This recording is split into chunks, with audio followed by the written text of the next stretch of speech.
tratar de crear una iniciativa de implementación en colaboración a los expertos que realizaron estas revisiones, ¿verdad? En implementación para desarrollar estrategias específicas para la diseminación adaptativa y la implementación de varios entornos clínicos, ¿verdad? De investigación que pues nos aseguren la mejor aceptación.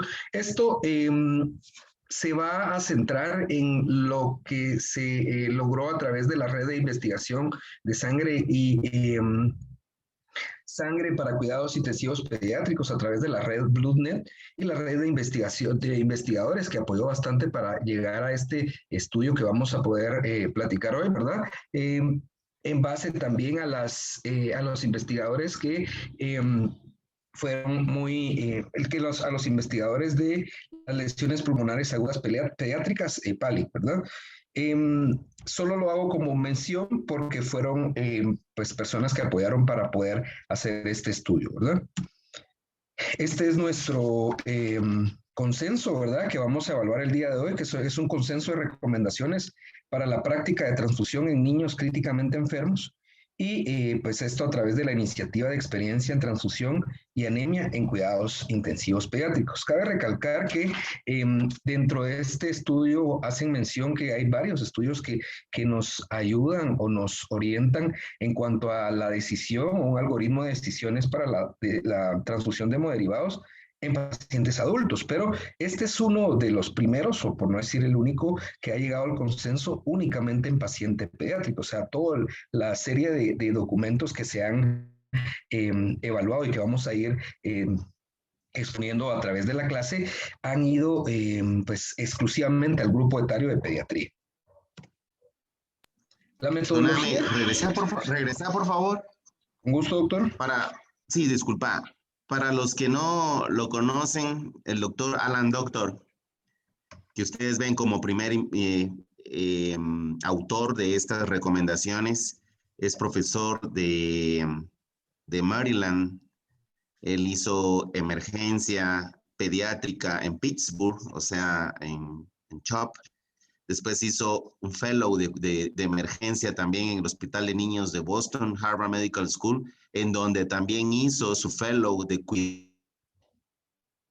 cuidado intensivo pediátrico. Así que, Alan Doctor, tuve el honor de conocerlo en Memphis cuando fue al POX hace 3 años y es realmente el jefe del servicio de transfusiones y de transporte de oxígeno de Maryland. Así que es un tipazo. Así que es bueno saber quiénes son los autores de los artículos, porque eso pues le da mucha fortaleza a los artículos. Y el último, que es el senior, es Jacques Lacroix.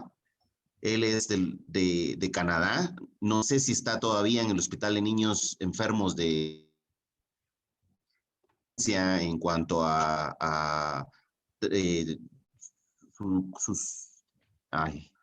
sus conferencias y sus artículos, perdón, y son referentes casi solo a transfusiones. Él escribe mucho sobre eso. Así que creo que es importante basar esta conferencia en artículos como estos. Gracias, Juan Carlos. A usted, doctor, muchísimas gracias por pues esa aclaración.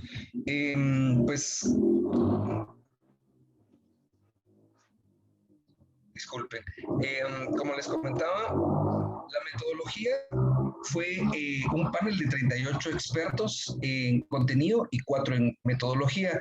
Les comentaba que en la línea del tiempo fueron 2 años de trabajo aproximadamente y desarrollaron recomendaciones basadas en evidencia. Y como les decía, cuando faltaban las pruebas, fueron recomendaciones basadas en consenso. Específicamente se centraron en 9 poblaciones de niños críticamente enfermos, donde vemos una población general, una población con insuficiencia respiratoria, choque no hemorrágico, hemorragia o choque hemorrágico que no pone en peligro la vida, la lesión cerebral aguda, la cardiopatía adquirida y congénita, drepanocitosis. En el campo de la oncología también nos hablan del trasplante de médula ósea y la oxigenación con membrana extracorpórea. Aquí también nos hablaban de asistencia ventricular y soporte de reemplazo renal.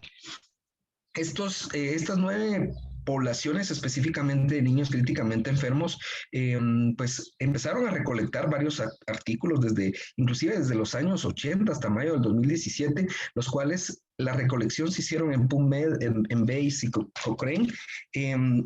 Todos los resultados se resumieron mediante el método de Grading of Recommendation, Assessment, Development and Evaluation, GRADE, donde pues nos decían que, como les reitero, se trató de hacer únicamente el consenso en el grupo etario pediátrico, ¿verdad?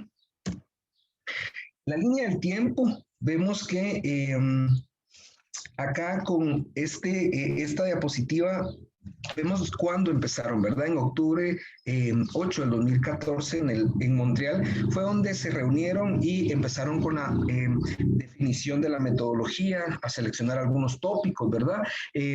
Los expertos empezaron pues ya con la identificación y tipificación de todo lo que se iba a hacer posteriormente, ¿verdad? En las siguientes reuniones, ¿verdad? Que pues fueron casi año con año, empezaron a discutir los tópicos, metodologías, las recomendaciones y los soportes, ¿verdad? Basados, como les reitero, en la evidencia, ¿verdad? Vemos que hasta que se puede hacer en el 2018 la publicación de las recomendaciones, ¿verdad? Entonces, en todos estos es bien importante la primera reunión donde ellos examinaron y acordaron la metodología del desarrollo y las recomendaciones de las definiciones, ¿verdad? En los 9 temas clínicos, los cuales habíamos descrito anteriormente, ¿verdad? Y también los expertos acordaron definiciones que se van a aplicar durante la revisión, ¿verdad? Tales son estas que podemos describir, donde nos hablan que la transfusión de glóbulos rojos se refiere a cualquier transfusión de glóbulos rojos, cualquiera sea el volumen o el tipo de producto sanguíneo transfundido. Esto es bien importante, puesto que hacían énfasis en que anteriormente, pues se tipificaba como quizás una transfusión, si era una unidad completa, no se tomaba el tema de pues menor de 10 ml por kilo. Entonces, ellos hacen el consenso que cualquiera que sea el volumen se va a determinar o tipificar como una transfusión de glóbulos rojos. Los niños críticamente enfermos o aquellos en que el riesgo de enfermedad es crítica, vemos que el grupo etario son pacientes pediátricos dentro de una edad de niños a término y cualquier niño hasta menor de 18 años, ¿verdad?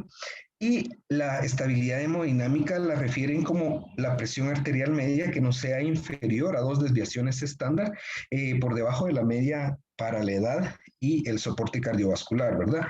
Que pues sus vasopresores inotrópicos y líquidos no se hayan incrementado en las últimas 2 horas. Y importante que también hacen mención el síndrome de estrés respiratorio agudo pediátrico y ellos, como les comentaba al inicio, pues hacen alusión al, pues, el consenso que los estaba apoyando, que en este caso era PALIC, ¿verdad? Teniendo en cuenta esto, quedamos en materia de detalle y nuestra introducción es que los glóbulos rojos van a contener hemoglobina, ¿verdad? Que esta a su vez nos va a ayudar con el transporte de oxígeno a través de las células, ¿verdad? Uniendo la captación de pues, el oxígeno a través de la hemoglobina. Evidentemente esto nos va a ayudar para la producción de energía con la cantidad suficiente o eficiente, perdón, de ATP y pues esto conlleva a asegurar o garantizar la supervivencia celular. Tenemos en cuenta también que debido a que el gasto de energía es alto en pacientes críticamente enfermos, es muy racional mantener el nivel de hemoglobina en un rango, en un rango normal, ¿verdad? Vamos a ver más adelante porque ¿a qué nos referimos con rango normal? Puede que puedan haber muchos criterios en cuanto es un rango normal, ¿verdad? Pero las recomendaciones nos dan un algoritmo para poder determinar cuándo sí, cuándo no, ¿verdad? La transfusión de unidades de glóbulos rojos es la única forma eficaz de aumentar rápidamente el nivel de hemoglobina. Esto, pues más adelante hay una diapositiva bien interesante de esto, inclusive, como comentaba el doctor Mac, el senior de este artículo, publica otro artículo donde, pues, nos da una información bien importante a través de esta segundo capítulo de la introducción, ¿verdad? Y pues la anemia aguda grave la describen como una anemia o una concentración de hemoglobina menor de 5 grados por decilitro, y esto puede aumentar el riesgo de muerte en pacientes, críticamente enfermos, ¿verdad? Continuando con esto, es bien importante que podamos recordarlo, puesto que al final hacen la recomendación de qué tipo de glóbulos rojos empaquetados vamos a utilizar, ¿verdad? Y como términos, para que pues podamos recordarlo, la sangre entera pues es la sangre total recomendada principalmente como tratamiento de primera línea en el shock hemorrágico, ya que contiene glóbulos rojos y factores de coagulación y pues también plaquetas, ¿verdad? La unidad de glóbulos rojos con leucocitos reducidos son las unidades de glóbulos rojos empaquetados que contienen algunas plaquetas pues, que no son viables, ¿verdad? O pequeña cantidad de factores de coagulación y glóbulos blancos, que pues esta nos va a liberar más mediadores proinflamatorios y antiinflamatorios durante el almacenamiento. Las unidades de glóbulos rojos lavados que se van a hacer con una solución salina estéril, y pues el proceso no solo va a eliminar el 98% de plasma, sino también hasta el 20% de glóbulos rojos. No lo recomiendan, puesto que, por ejemplo, para tenerla en disponibilidad inmediata, este proceso lleva aproximadamente 1 o 2 horas y pues definitivamente si hay algo que comprometa la vida, se necesitan de forma inmediata, ¿verdad? Entonces, este estudio nos habla de que la recomendación es la transfusión de glóbulos rojos irradiados, ¿verdad? Y el objetivo de la irradiación es inducir el suficiente daño en el ADN para prevenir la proliferación de leucocitos. Esta irradiación destruye la capacidad de los linfocitos transfundidos para dividirse y por tanto responder a los antígenos extraños del huésped, ¿verdad? Entonces, en teoría nos ayudaría a eliminar o a disminuir, perdón, la cantidad de riesgos secundarios a las transfusiones que podamos tener, ¿verdad? Este estudio es muy importante en el que hacen mención nuestra revisión también, ¿verdad? Pues nos habla acerca de que pues, es un estudio observacional prospectivo multicéntrico, el cual fue de 6 meses de duración, y este se realizó en 30 unidades de cuidados intensivos pediátricos, en el mismo grupo etario, ¿verdad? En niños recién nacidos a término y menores de 18 años. Inicialmente fue durante una observación de 48 horas o más. O sea, me refiero al ingreso y observándolo 48 horas, ¿verdad? Donde vemos que las mediciones, resultados y sus resultados principales nos dicen que la anemia en la unidad de cuidados intensivos pediátricos fue común y estuvo presente al ingreso en el 33% de los niños, y un 41% adicional se volvió anémico durante su estadía en UCI. Y solo el 26% de los niños nunca se volvieron anémicos. Esto fue un total de 977 niños. Y vemos el porcentaje, vean que es un porcentaje bastante elevado, un 74% de los niños estaban anémicos. De ese 33% fueron 322 niños.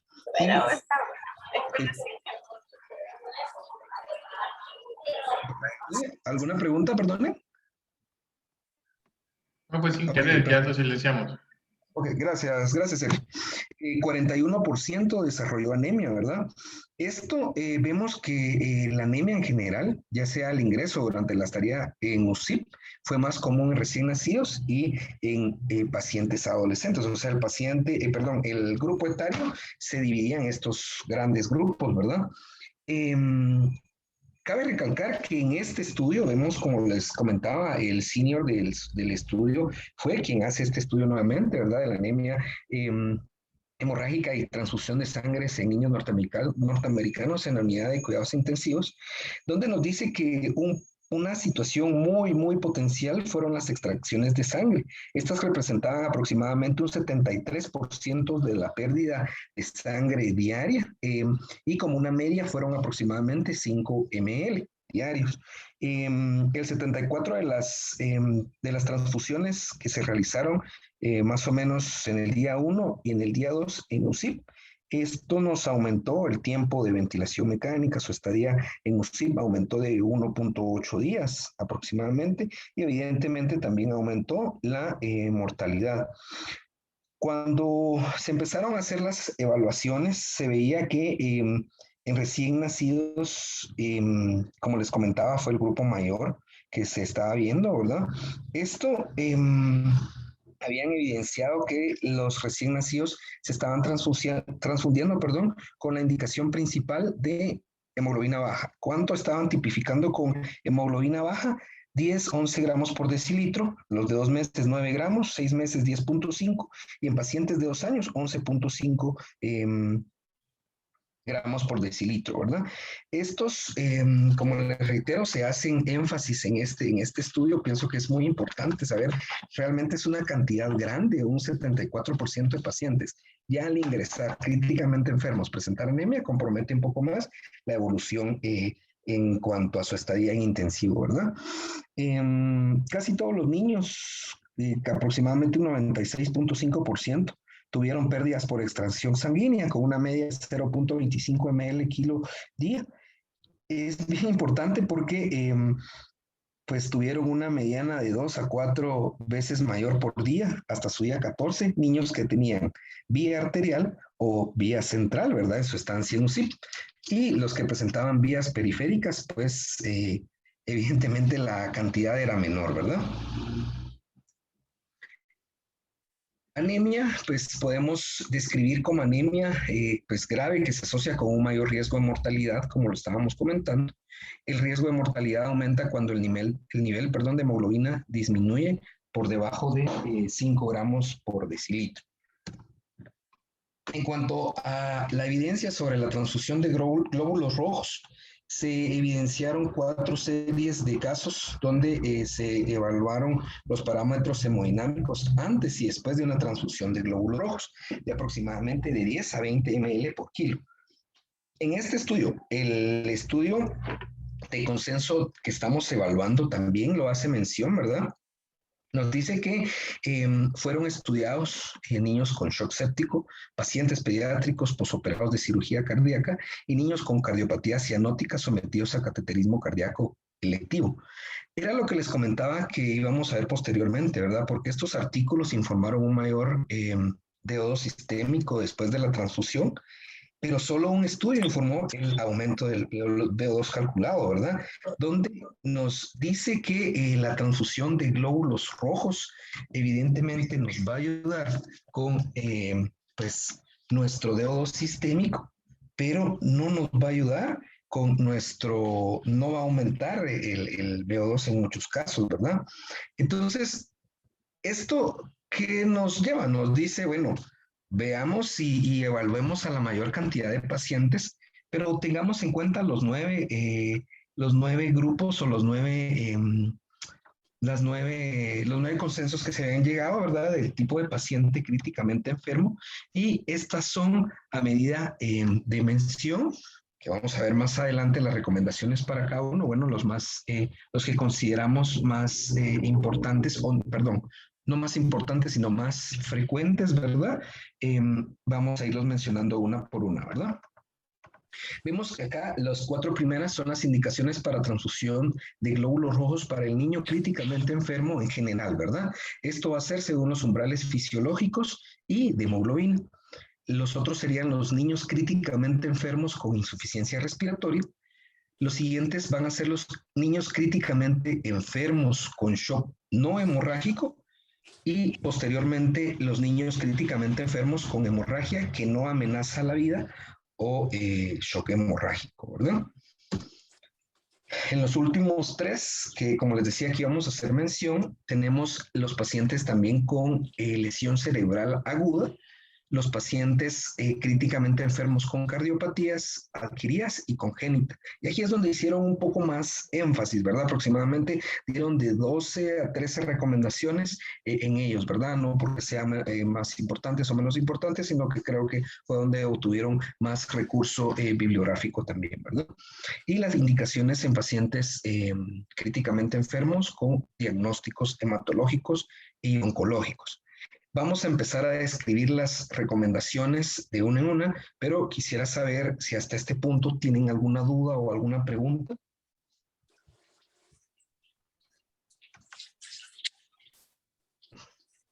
Ok, gracias.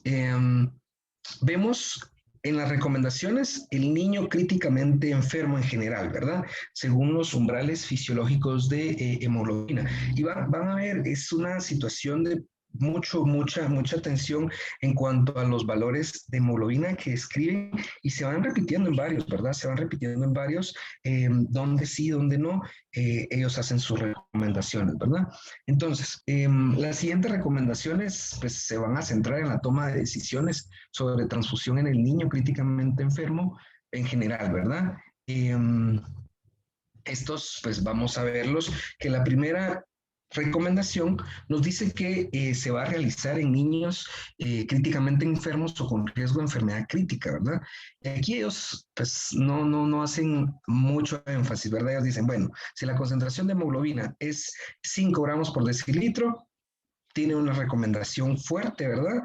Y dice, no, transfúndanlo, ¿verdad? Tenemos una evidencia, pues, pediátrica baja, pero cuando hicieron el consenso, dijeron, pues, todos estaban casi que de acuerdo, con un 100% de acuerdo, ¿verdad?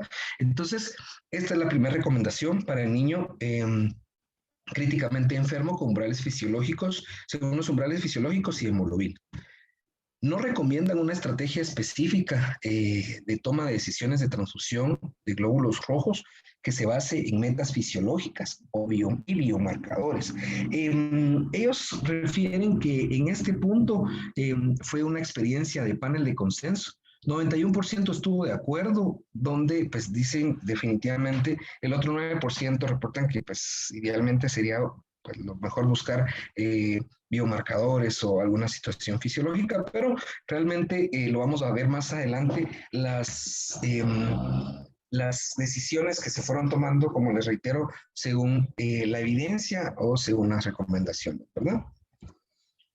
Si la concentración de hemoglobina es mayor a 7 gramos por decilitro, ellos recomiendan no administrar una transfusión de glóbulos rojos. Fue una recomendación fuerte con evidencia pediátrica de calidad moderada 1B.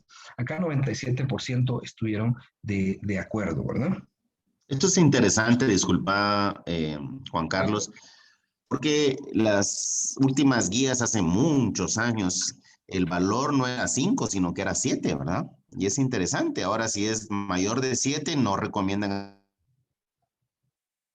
Así que es interesante, el umbral cada vez va cayendo más. Y para los colegas que nos acompañan el día de hoy, ver esta recomendación fuerte, aun cuando la evidencia pediátrica no es muy buena, pero con un fuerte consenso, yo creo que vale la pena tomar en consideración.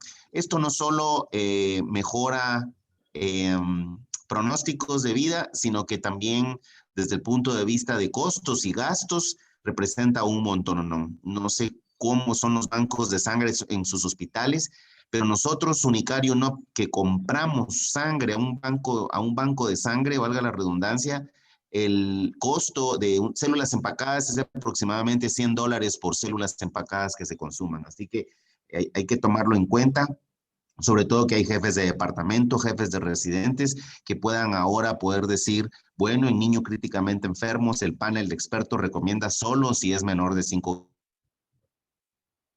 gramos por decirlo. Nosotros en Unicar, en cardiopatías congénitas, muchas veces nos basamos en cómo está la saturación venosa y la clínica del paciente, si está o no taquicárdico, para decidir transfusiones con hematocritos menores de 7 inicialmente. Ahora vemos que es 5 gramos. Gracias, Juan Carlos. A usted, maestro, gracias. Haciendo énfasis en eso, consideramos pues muy importante esto que pues nos comenta el maestro, ¿verdad? Que los umbrales cada vez van variando. De hecho, el doctor Lacroix, puede ser doctor, perdón, no sé si lo estoy pronunciando bien, el senior del estudio, Bueno, también. realmente el senior del estudio fue Adrián Randolph, no fue Lacroix, sino que fue Adrián Randolph. Y Adrián Randolph, para quienes no la conocen, es una intensivista del Hospital de Niños de Boston. Claudita de León rotó con ella cuando estuvo en su beca en Boston. Y ella es la de las guías de sepsis y la terminología de guías de sepsis. Adrián Randolph es realmente espectacular. Gracias, doctor, muy amable. Pues en el 2007 la CROA hacía pues también una revisión de las estrategias de transfusión en unidad de cuidados intensivos pediátricos, ¿verdad? Con sus siglas TRIPIQ, no sé si habrán tenido la oportunidad de revisarlo, pero en este estudio él nos decía que pues había sido un ensayo controlado aleatorio, donde reclutó aproximadamente 637 pacientes en la unidad de cuidados intensivos pediátricos, ¿verdad? Demostrando que la estrategia restrictiva era tan eficaz como la estrategia liberal. Solo lo hago mención para que pues tengamos en cuenta, y en este estudio ellos recomendaban un umbral, perdón, restrictivo menor de 7 gramos por decilitro y un umbral transfusional liberal si era menor de 9.5. Esto para que tengamos una comparación. Como les reitero, esto fue en el 2007 y ahorita 11 años después que vemos las recomendaciones, vemos que el umbral cada vez, como dice el maestro, se va ampliando, ¿verdad? O sí, o va disminuyendo, perdón. Pero pues para que tengamos los puntos de comparación, ¿verdad? Oscar, perdón, ¿puedes regresar? Claro, claro, Sergio. Una pregunta. En el segundo punto, donde dicen que no hay que basarse en metas fisiológicas y biomarcadores, ¿incluyen esos la saturación venosa central?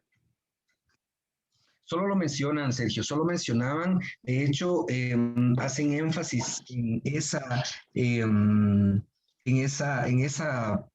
pauta, perdón, en esa cápita específicamente, eh, que solo lo mencionan, no realmente no describen algo como los otros estudios que estoy comentando específicamente a eso, Sergio. Sí, pues que es interesante, ¿verdad, doctor? Porque nosotros lo ocupamos mucho como indicador de si transfundimos o no. Así es, Sergio. Y yo creo que es una buena costumbre tener metas fisiológicas porque al tener metas fisiológicas no se transfunde solo por un valor, ¿verdad? 5 gramos es interesante, pero si el paciente tiene 5.6 gramos, pero está taquicárdico, con buena presión arterial, saturación venosa baja, a uno le dan muchas más ganas de transfundir con estas metas fisiológicas, ¿verdad? Así que yo sí creo que aun cuando no están en la bibliografía, yo creo que la meta fisiológica debe ser bien importante para decidir cuándo transfundir.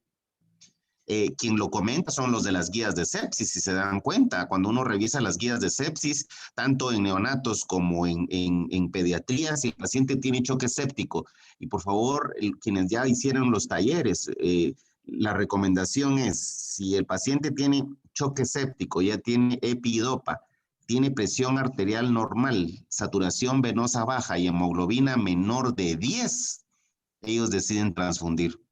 Y para recién nacidos, menor de 12. Así que creo que es interesante ver eh, las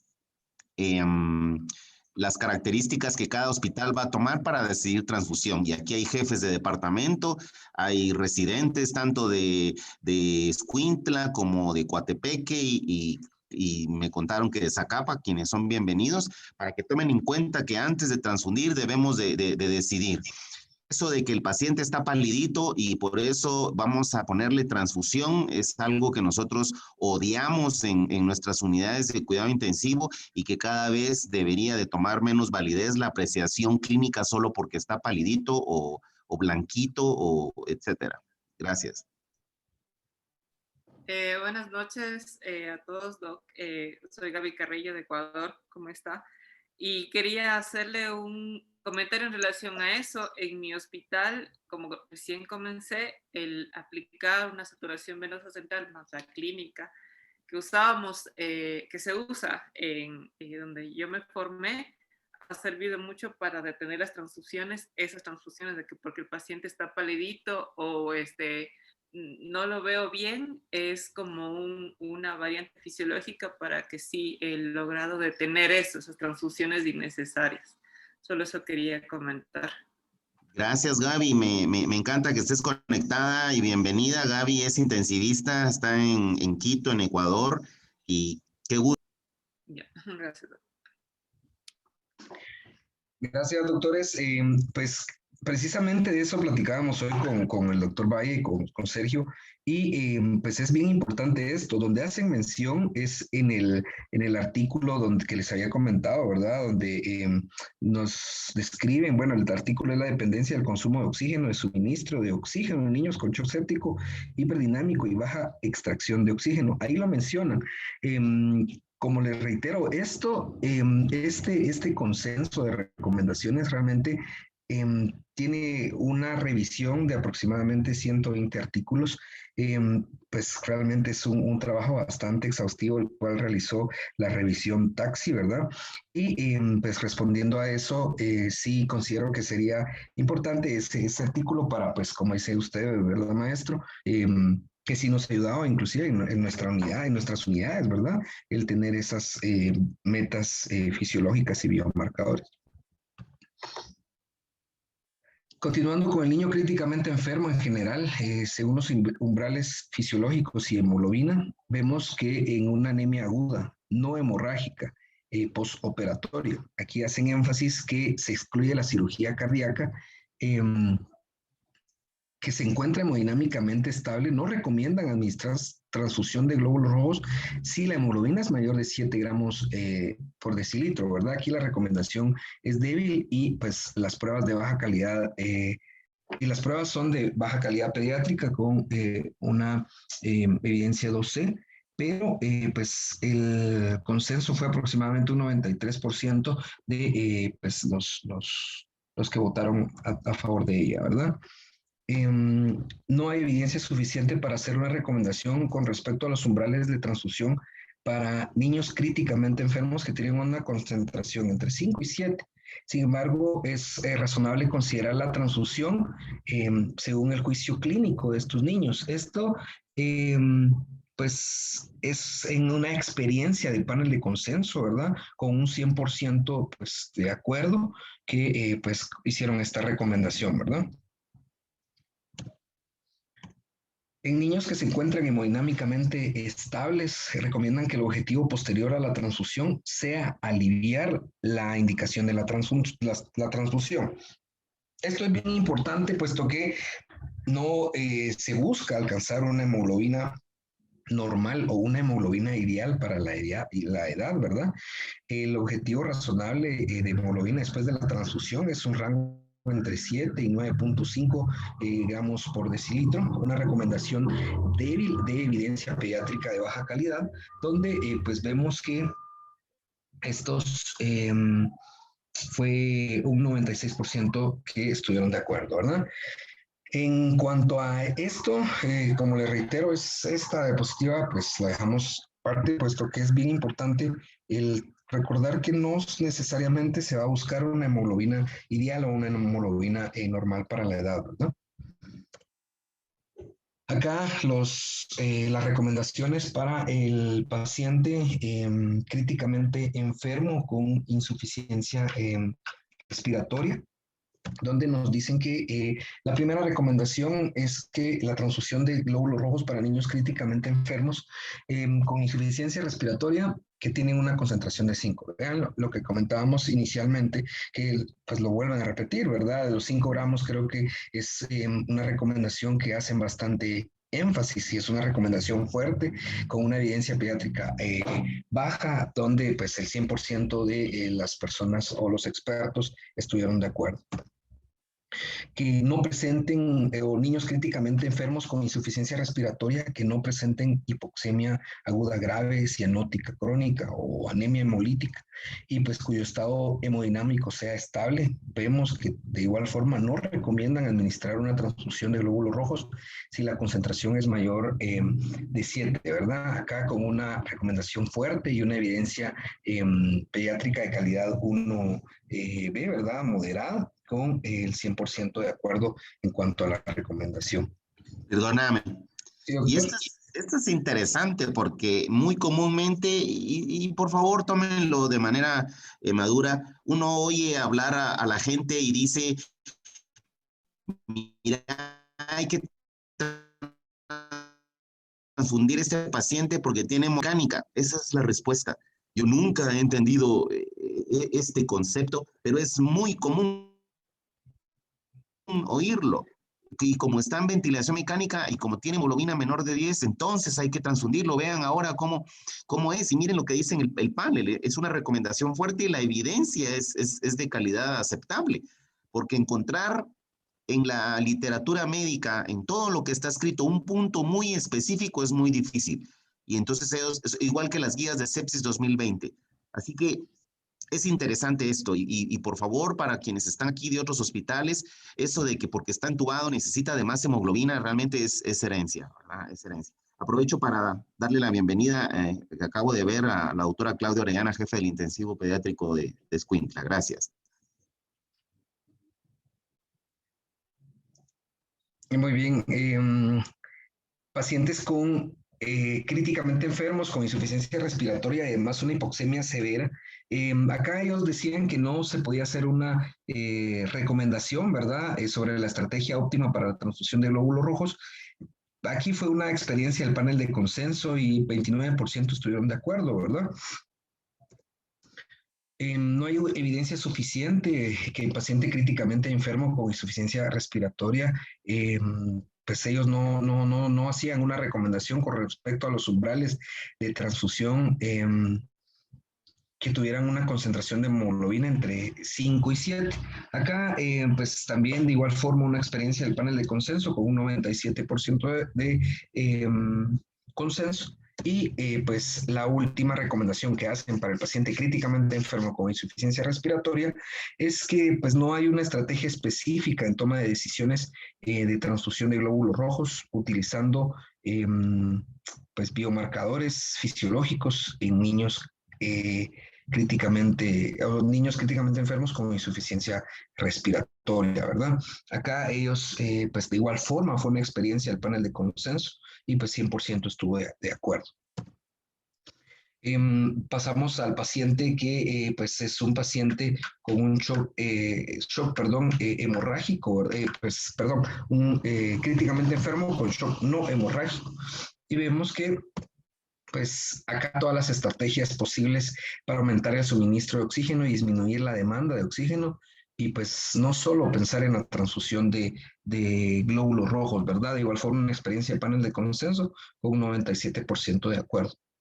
No recomiendan ellos una estrategia específica, ¿verdad?, en la toma de decisiones de transfusión de glóbulos rojos, que pues utilice metas o biomarcadores nuevamente fisiológicos para niños críticamente enfermos con shock no hemorrágico. Esto, pues ellos hacen énfasis, o sea, más que todo pensando quizás en una de las diapositivas anteriores, ¿verdad? O sea, no hay una situación que nos dé un algoritmo de pasos a seguir específicamente en esta recomendación, ¿verdad? O sea, no vamos a buscar biomarcadores, sino que siempre se basa definitivamente en pues los otros parámetros que están recomendando ellos, ¿verdad? En ver que el paciente podamos tener nuestros umbrales de transfusión, la hemodinamia del paciente, todo este tipo de cuestiones son las que tenemos que tener siempre en cuenta, ¿verdad? No realizan recomendación con respecto a los umbrales de transfusión para niños críticamente enfermos con shock no hemorrágico inestable. Esto también con una experiencia panel de consenso y un 100% de acuerdo. Y en niños críticamente enfermos hemodinámicamente estables con diagnóstico de sepsis grave o shock séptico, pues ellos no recomiendan tampoco administrar una transfusión de glóbulos rojos si la concentración es mayor de 7 gramos por decilitro, ¿verdad? Es bien importante, puesto que acá mencionan pues la sepsis grave o el shock séptico, así lo describen, ¿verdad? Y a veces es bien importante tener en cuenta ese umbral que pues 7 gramos por decilitro realmente puede que, pues, que estrese a la persona que esté tratando al paciente con shock séptico, pero de igual forma ver todo el contexto que se está manejando el paciente, ¿verdad? Esto fue una recomendación débil con evidencia pediátrica de baja calidad, fue 12 y 96% del consenso o de los expertos estuvieron de acuerdo. Seguimos con el paciente críticamente enfermo con hemorragia que no amenaza la vida o shock hemorrágico, ¿verdad? Y acá, perdón, se va a administrar una transfusión de glóbulos rojos. Nuevamente hacen la aclaración si la hemoglobina es menor de 5 gramos por decilitro, ¿verdad? Vemos que en las que hemos evaluado en la mayoría, pues nos hacen esta recomendación, ¿verdad? Se va a considerar una transfusión de glóbulos rojos si la concentración de hemoglobina es entre 5 y 7 gramos por decilitro, ¿verdad? Acá, pues, con esta recomendación es bien importante que veamos que también fue una experiencia panel de consenso y aquí sí estuvieron 100% de acuerdo, ¿verdad? Y la última recomendación que nos comentan acá en este acápite es que sugieren que los glóbulos rojos, el plasma y las plaquetas se transfundan empíricamente entre proporciones de 2:1:1:1 y 1:1:1:1:1, perdón, de glóbulos rojos, plasma y plaquetas hasta que el sangrado ya no sea potencialmente mortal. Esto recordando en un paciente, acá ya hacemos énfasis en un paciente con shock hemorrágico, ¿verdad? Así lo describen. Es bien importante que tengamos esto, ¿verdad? Porque pues que se ha estado haciendo las recomendaciones, todo pues basado en los expertos y todo, y aquí vemos o leemos la palabra empíricamente, ¿verdad? Pero es bien importante que comprendamos que es en el paciente con shock hemorrágico y evidentemente nos dice que hasta que el sangrado ya no sea potencialmente mortal, ¿verdad? Entonces, Esto viene heredado de los adultos. Ellos así transfunden en sus salas de emergencia 1:1:1.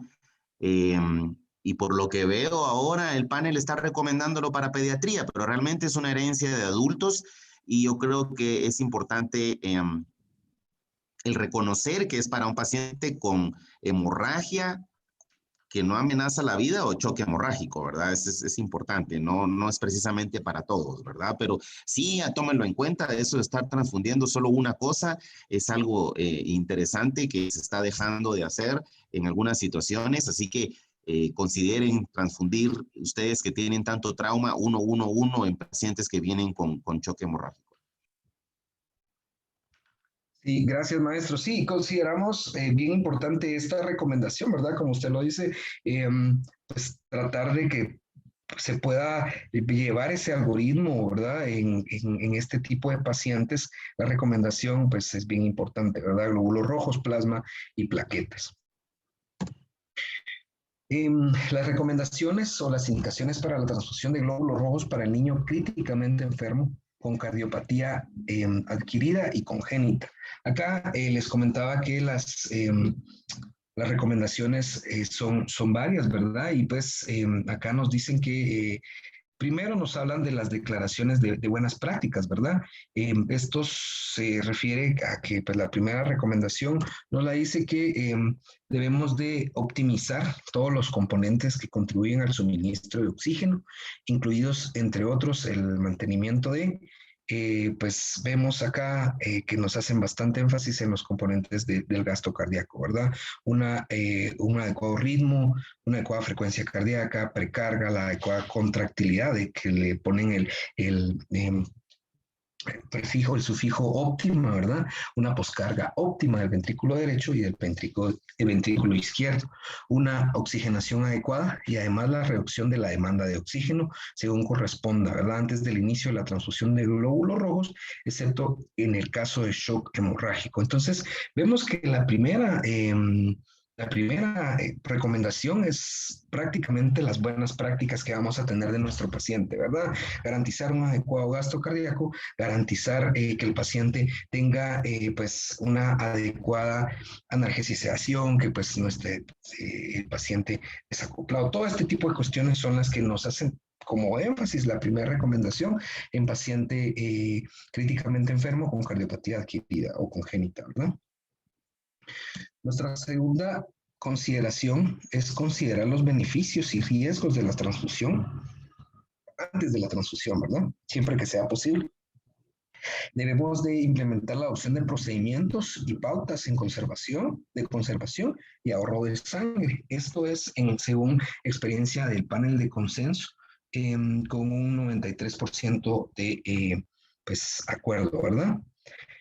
También tenemos que en los niños sometidos a cirugía cardíaca para reparación o paliación o trasplantes de corazón, ¿verdad? Al decidir realizar una transfusión, se recomienda no solo evaluar la concentración de hemoglobina, ¿verdad? Sino todo el contexto clínico general, ¿verdad? Signos, síntomas, los marcadores fisiológicos y resultados de laboratorio y pues definitivamente los beneficios y alternativas de la transfusión. Esto de igual forma con una experiencia panel de consenso, donde un 97% de los expertos pues están de acuerdo en esta recomendación, ¿verdad? En bebés y niños con cardiopatía congénitas se recomienda la investigación pues, y tratar la anemia preoperatoria, ¿verdad? Recordando el porcentaje tan elevado previo a un ingreso a la unidad de cuidados intensivos, ¿verdad? Teniendo en cuenta eso, que pues un 74% pueden ingresar con anemia, es importante tratar la anemia preoperatoria, ¿verdad? Además de implementar las pautas de administración de transfusiones, sangre y prácticas de conservación de sangre. De igual forma, esto en experiencia panel de consenso con un 94% de acuerdo, ¿verdad? En lactantes y niños hemodinámicamente estables con cardiopatía coronaria y oxigenación adecuada, ¿verdad? Pues para el tipo de lesión cardíaca que tengan y su función normal del órgano terminal, pues que están en espera de una cirugía cardíaca. Se recomienda, perdón, que se consideren muy cuidadosamente los riesgos y beneficios, ¿verdad? Teniendo en cuenta las alternativas de transfusiones de glóbulos rojos al decidir administrar la transfusión de los mismos, ¿verdad? Esto en experiencia de panel de consenso con un 94% de acuerdo, ¿verdad? Y recordemos cuál era lo que ellos recomendaban, ¿verdad? Siempre tener en cuenta que los glóbulos a transfundir son los glóbulos irradiados para prevenir todas las posibles o potenciales complicaciones que puedan tener nuestros pacientes, ¿verdad? En niños con disfunción, miocárdica del ventrículo derecho o izquierdo, que esté documentada, ¿verdad? Ya sea adquirida o congénita. No habían muchas pruebas, ¿verdad? O no hay muchas, sí, no hay muchas pruebas que puedan respaldar la transfusión para alcanzar una hemoglobina específica, ¿verdad? Además que no nos reportan una evidencia de que la transfusión por encima de un valor de 10 gramos por decilitro sea de beneficio para los pacientes, ¿verdad? Tenemos que también la recomendación que en niños con pues, corazón estructuralmente normal e hipertensión pulmonar idiopática o adquirida, ¿verdad? Esto nos hace el énfasis que se va a definir como una presión arterial pulmonar media por arriba de 25 milímetros de mercurio y con una presión de enclavamiento capilar normal. No hay suficientes pruebas para respaldar la transfusión para alcanzar una concentración específica de hemoglobina, ¿verdad? Además, de igual forma, no hay una evidencia que pues, por arriba de 10 gramos por decilitro sea beneficiosa, ¿verdad? Acá vemos que hay un 94% de aprobación, ¿verdad? Con experiencia del panel de consenso. Perdón. En lactantes y niños críticamente enfermos que estén hemodinámicamente estables con cardiopatía coronaria no corregida, se recomienda la transfusión de glóbulos rojos. Esto es para mantener por lo menos una hemoglobina de 7 o 9 gramos por decilitro según el grado de reserva cardiopulmonar. En lactantes y niños sometidos a cirugía cardíaca, ¿verdad? Se recomienda el desarrollo y la adopción de procedimientos y directrices intra y posoperatorios. Esto con el objetivo de reducir la cantidad de glóbulos que se van a transfundir como cebado de bomba o derivación cardiopulmonar después de la separación cardiopulmonar y el posoperatorio, ¿verdad? Se va a tratar de limitar la exposición de donantes y otras transfusiones de componentes sanguíneos. Esto con una evidencia fuerte, ¿verdad? Y con una evidencia pediátrica de baja calidad. Esto, los expertos sí estuvieron en 100% de acuerdo, ¿verdad? Para hacer esta recomendación. Continuando con los pacientes con cardiopatía adquirida o congénita, ¿verdad? Acá nos hablan de una técnica que pues sea por paliación o en etapa 1 lo recomiendan, ¿verdad? Haciendo una derivación central o de banda arteria pulmonar. Esto es para la fisiología del ventrículo único. Que estén hemodinámicamente estables y pues con una oxigenación adecuada, ¿verdad? Pues para su lesión cardíaca. Tratando de evitar transfusiones de glóbulos rojos reflejos, lo describen, ¿verdad? Que sea basado únicamente en hemoglobina, si esta es mayor de 9 gramos por decilitro. La recomendación es débil y la evidencia pediátrica de baja calidad, ¿verdad? En lactantes hemodinámicamente estables y con fisiología de un solo ventrículo que se someten a los estadios 2-3 de paliación, ¿verdad? Con suministro de oxígeno adecuado, no recomiendan una transfusión de glóbulos rojos si la concentración es mayor de 9 gramos por decilitro, con una recomendación débil y una evidencia pediátrica de calidad baja. Continuando con las recomendaciones que les comentaba, ¿verdad? Las recomendaciones para cardiopatías congénitas o adquiridas eran pues las más amplias, ¿verdad? Tenemos que en lactantes y niños con cardiopatía coronaria, que también se van a someter a una reparación biventricular, que no sean o que no son hemodinámicamente estables y tienen, que son hemodinámicamente estables y tienen una oxigenación adecuada y una función normal del órgano terminal, recomiendan no administrar una transfusión de glóbulos rojos si la concentración es mayor de 7 gramos por decilitro, ¿verdad? Esto que con una recomendación fuerte y una evidencia pediátrica de calidad moderada. Las transfusiones estándar de glóbulos rojos se van a utilizar con enfermedades cardíacas adquiridas o congénitas.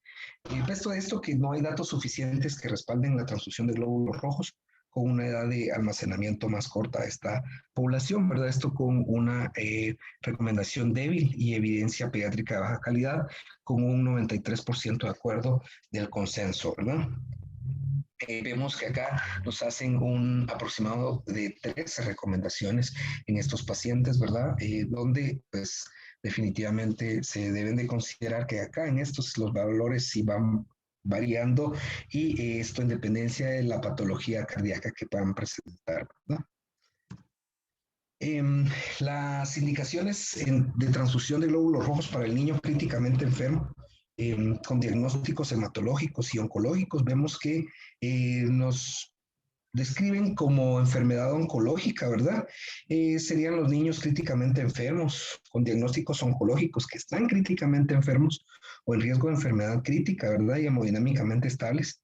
Se sugieren una concentración de hemoglobina de 7 y 8 y pues se considera un umbral para la transfusión considerar un umbral para la transfusión de glóbulos rojos, ¿verdad? Esto con una recomendación débil y una evidencia pediátrica de baja calidad. En la unidad de oncología, pues, platicamos con el con los doctores, que regularmente estos chicos la literatura no la leen, ¿verdad? Que regularmente a veces hemos tenido pacientes con 2 gramos de hemoglobina, 3 gramos de hemoglobina y pues es bien importante las recomendaciones que hacen, ¿verdad? Pero hacen la recomendación de 7 o 8, ¿verdad? Teniendo en cuenta que pues sí son chicos que manejan hemoglobinas bajas, ¿verdad?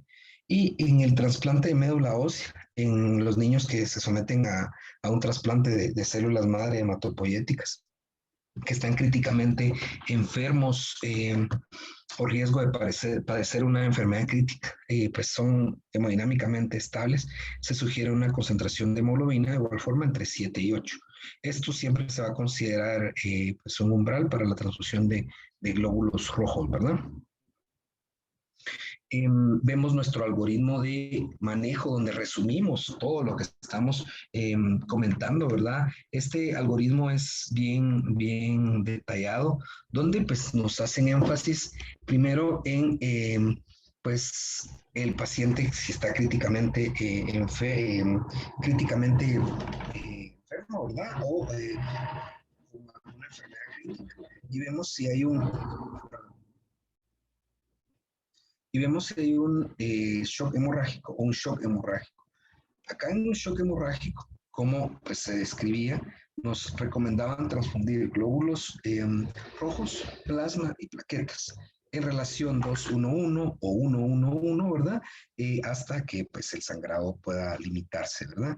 Y vemos que en pacientes que no tienen shock hemorrágico con hemoglobina menor de 5, pues definitivamente transfundirlo, ¿verdad? Nuestro umbral de 5 a 7 vamos a considerar la transfusión de glóbulos rojos y esto se va a basar también en datos clínicos, ¿verdad?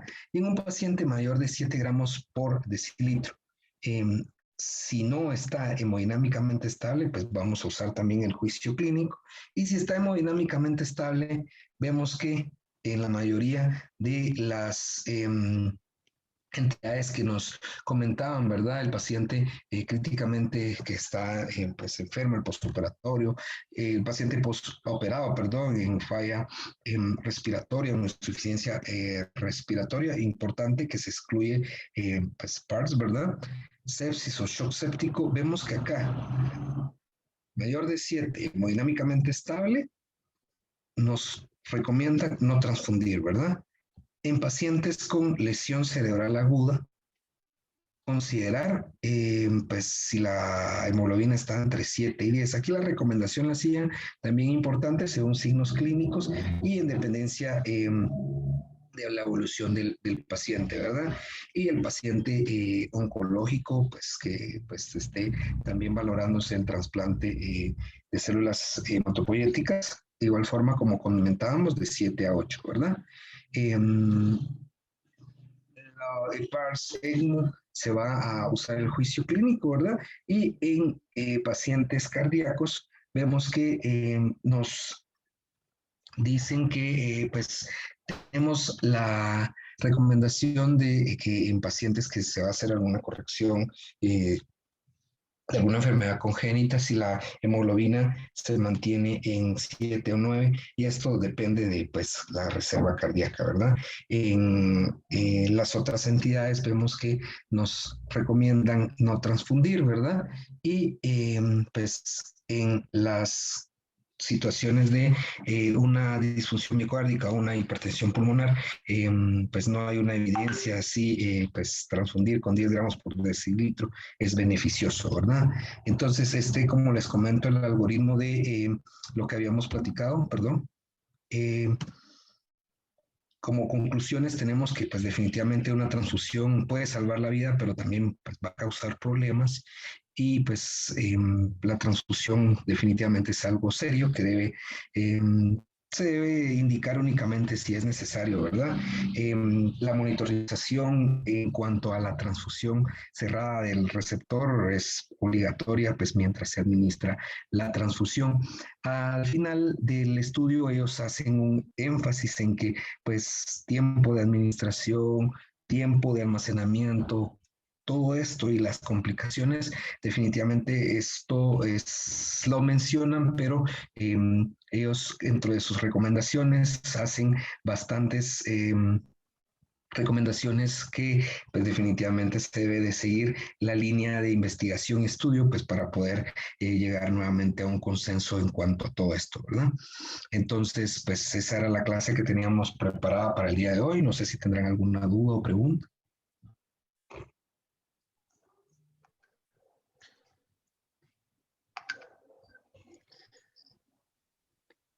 Yo tengo una pregunta o una duda. No sé, Juan Carlos, si encontraste en el contexto del paciente desnutrido, ¿verdad? Que es muy frecuente en nuestras unidades encontrar pacientes, obviamente en shock séptico, pero con cuadro de desnutrición severa. Y sabemos que pues, los pacientes en relación a los marasmáticos, pues son pacientes que han recibido carencias nutricionales de más larga data y generalmente hay una adaptación y son pacientes que realmente en condiciones extremas uno cree que no hay posibilidades y muchas veces sí las hay, ¿verdad? A diferencia un poquito del paciente Kwashiorkor, que generalmente son cambios un poco más agudos y que es un poco más difícil, pero no sé si en el contexto del paciente desnutrido o si el doctor Mac tiene alguna experiencia o alguno de los colegas, ¿verdad? En relación a los puntos de corte en transfusiones. Chica, qué buena pregunta, la verdad. Yo lo único que puedo decirles en mi experiencia de mis últimos años es en pacientes, pero son marasmáticos con algún tipo de patología tipo cáncer o cardiopatías con shunt de izquierda a derecha, en quienes los pacientes por la insuficiencia cardíaca están muy desnutridos. Y realmente, aunque no lo hemos estudiado y lo que les voy a decir es solo mi apreciación, nosotros no hacemos ninguna diferencia en cuanto a cuánto transfundir, pero nuevamente hago la acotación de que son pacientes marasmáticos, no Kwashiorkor. Así que yo creo que sería un buen tema para hacer un estudio prospectivo en un hospital general del sistema de salud pública. Creo que vale la pena investigar. Muy importante, creo yo. No sé si Hugo en Coatepeque o Luis Mario tienen algún comentario que hacer en cuanto a esto.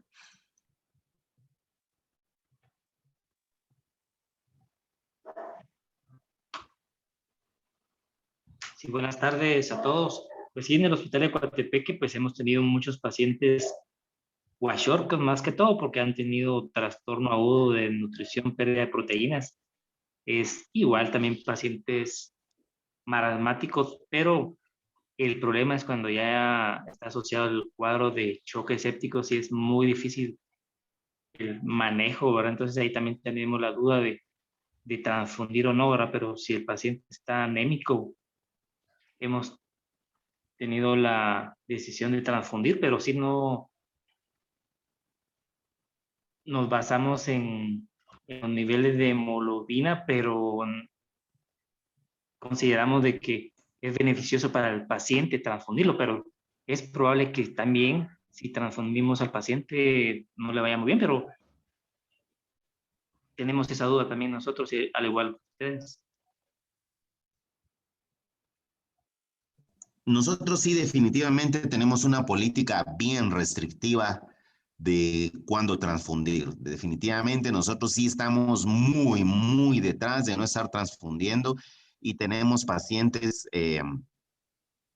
bastante anémicos y no corremos en transfundirlos, tanto en los cardíacos como en los oncológicos, obviamente. Sí, definitivamente nosotros en oncología con hemoglobinas mayor de 7, en pacientes que están con quimioterapia en inducción y en el intensivo, usualmente decidimos transfundir. o en quienes anticipamos que la quimioterapia le va a bajar aún más las células la hemoglobina, decidimos transfundir células empacadas. Sofi. Buenas noches, sí. Primero, pues, agradecerles y felicitar por tan bonita charla. Nos dejó muchos conocimientos, sobre todo, pues, abrirnos el panorama. Nosotros sí aprendimos contigo, Chinito, a ser un poquito más selectivos en los criterios para transfundir. Antes se transfundía indiscriminadamente. Con el transcurso de los años hemos aprendido a ser un poquito más cautelosos y celosos. Sí tomábamos en base a la hemoglobina de 7, pero a partir de la charla de hoy, pues seremos aún más juiciosos para poder transfundir y sobre todo pacientes desnutridos severos, que realmente pues se ve bastante en nuestro departamento, pues están adaptadísimos a sus niveles de hemoglobina. Entonces, generalmente no los transfundimos a menos que, como dijo el colega de Coatepeque, su hemodinamia sí esté realmente comprometida y realmente miremos signos de fallo, ¿verdad? Entonces ahí sí decidimos transfundir, pero sí somos bastante celosos en la decisión de utilizar derivados sanguíneos.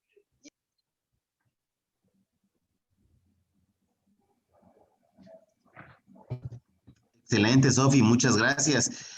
Aquí tenemos con nosotros a Elías de El Salvador. No sé si tiene algún comentario que hacernos en relación a cómo es la práctica de transfusiones allá en el Benjamín Bloom del Salvador. Buenas tardes, doctor. Gracias siempre por tomarnos en cuenta y por la invitación. Bueno, Sergio no me dejará mentir. Nosotros hemos venido arando, pues, porque sí, todavía está la vieja práctica de, bueno, cuando usted dijo eso de lo vamos a transfundir porque está ventilado, híjole, ahí me resonaron los oídos, ¿verdad? Pero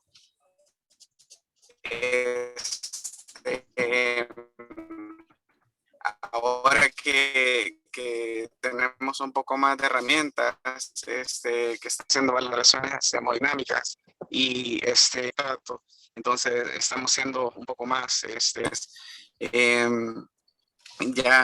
bueno, eso es histórico para mí, porque cuando yo me formé de pediatra, pues había un punto de corte, ¿verdad? En la UCI no podía haber un niño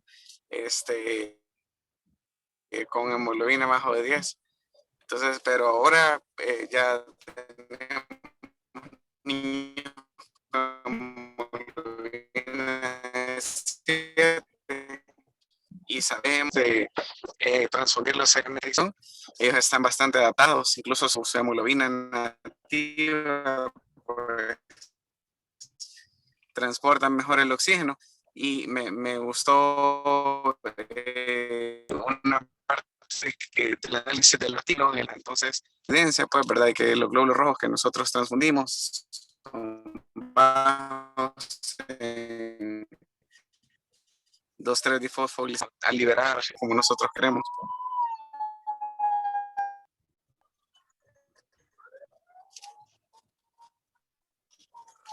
Bueno, gracias. Gracias, Elías. Muy interesante tus comentarios. Quisiera hacerles una pregunta aquí, que tenemos representados a varios hospitales y sin afán de molestarlos en cuanto a conceptos. ¿Cuánto TRALI, cuánto lesión de sobrecarga de volumen por células empacadas ven en sus diferentes hospitales? ¿Cuánto TRALI y TACO ven en sus hospitales ustedes? Porque déjenme contarles que tanto en UNICAR como en UNOP, aunque no lo hemos hecho un estudio, pero la incidencia de TRALI y TACO es bastante frecuente.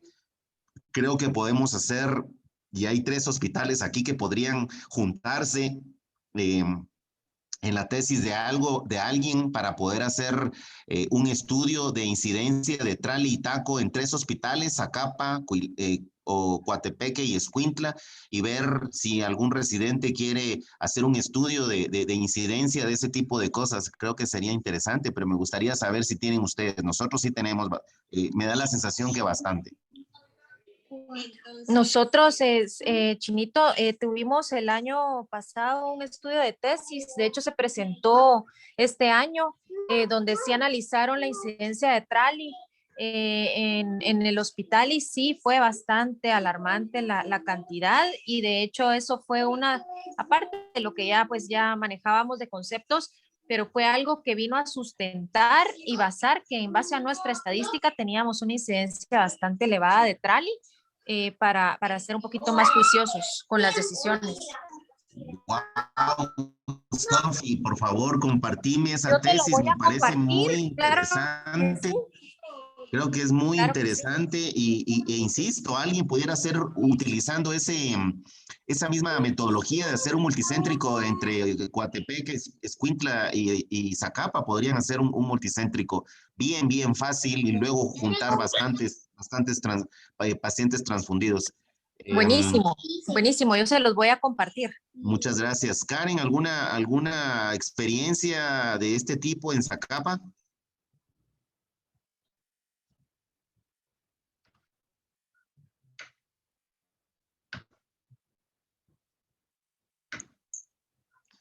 O Gaby en Ecuador, algún tipo de experiencia con Trali y Taco. Sí, Doc. Sabe que cuando comencé les llamó mucho la atención. Tuve dos pacientes, un niño que hizo un Trali y otro que hizo un Taco, pero fue como un análisis posterior a lo que le había sucedido y cuando yo les expliqué me dijeron, ¿y eso qué es? Entonces, son conceptos que no se estaban manejando en mi unidad, pero sí tuvimos dos pacientes y con eso se comenzó otra vez a analizar, cierto, entonces este paciente no fue una neumonía de la asociada al ventilador que tuvo, entonces fue eso. Entonces comenzaron a restringirse más en lo que era velocidad de infusión, volumen, a quienes transfundían, entonces, pero fueron solo dos pacientes, pero se puso, o sea, ya salió a la luz de que hay esto, existe esto, y se comenzó a tener en cuenta, pero no era un concepto que se usaba con frecuencia en mi hospital.